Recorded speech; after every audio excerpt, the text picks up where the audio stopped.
আসসালামু আলাইকুম viewers, Nusaiba and mummy চ্যানেলে আপনাদেরকে স্বাগতম। চলে আসলাম নতুন একটি ভিডিও নিয়ে। আজকের ভিডিওতে আমি শেয়ার করব লাউ শাক দিয়ে শিম দিয়ে ভাজি। এই ভাজিটা একটু স্পেশাল, পরে বলছি কারণটা। আমি এর জন্য কিছু লাউ শাক নিয়েছি, মানে লাউয়ের বড় বড় পাতাগুলো তুলে নিয়েছি। এগুলো আমি কেটে ছোটো ছোটো করে নিয়েছি। আর এদিকে আমি কিছু ফ্রেশ শিম নিয়েছি, শিমগুলো দিয়ে ভাজি করব। লাউ শাকগুলো কাটার পরে এগুলোকে ধুয়ে নিয়েছি। এদিকে আমি শিমগুলোকেও কেটে নিয়েছি। শিমগুলো ছোট ছোট করে কাটতে হবে, না হলে লাউ শাকের সাথে এটা মিশবে না। কেটে আমি এগুলোকে ধুয়ে নিয়েছি, শিমগুলোকেও ধুয়ে নিয়েছি। এই ভাজিটা স্পেশাল কারণ এটা আমি বোম্বাই মরিচ দিয়ে করব। এই বোম্বাই মরিচটাকে অনেকে আবার নাগা মরিচও বলে থাকেন।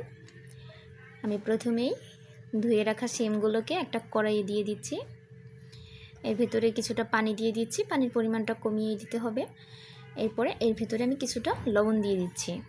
শিমটা সিদ্ধ করার জন্য যতটুকু লবণ দরকার ততটুকু দিচ্ছি।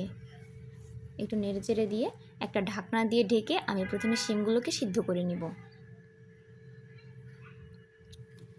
শিমটা কিছুটা সিদ্ধ হয়ে আসলে এর ভেতরে আমি শাকের ডাঁটগুলো তুলে দিচ্ছি, কারণ ডাঁট সিদ্ধ হতে কিন্তু পাতার তুলনায় ডাঁট সিদ্ধ হতে একটু সময় বেশি লাগে।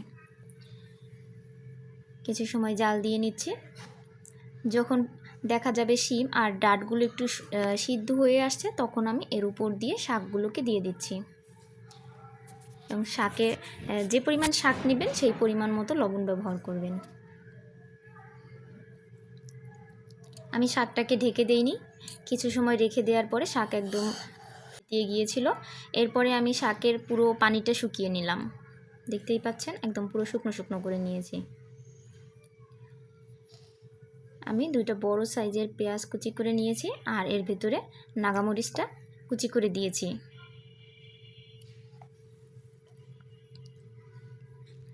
এবারে আমি পেঁয়াজ আর এই মরিচগুলোকে ভেজে নিব। পেঁয়াজ ভাজার সময় যদি মরিচটা দেওয়া হয় তাহলে কিন্তু এর খুব সুন্দর একটা ফ্লেভার আসে। পেঁয়াজ যখন বাদামি কালার হয়ে এসেছে তখন আমি এর ভেতরে শাকগুলোকে দিয়ে দিলাম। এখন আমি শাক আর পেঁয়াজ সবগুলোকে নেড়ে চেড়ে ভালোভাবে মিশিয়ে নিচ্ছি। এই ভাজিতে বোম্বাই মরিচ ব্যবহার করার কারণে এত সুন্দর একটা ফ্লেভার আসতেছিল ভাজি করার সময়। আপনারা অবশ্যই একবার ট্রাই করবেন আর নিজেরাই খেয়ে দেখবেন খেতে কতটা টেস্ট হয়। আমার ভাজিটা করা হয়ে গেল। যারা ভাজি পছন্দ করেন তারা কিন্তু এভাবে ভাজি করে খেতে পারেন। ভিডিওটা দেখার জন্য ধন্যবাদ। দেখা হবে নতুন কোনো ভিডিওতে। আল্লাহ হাফেজ।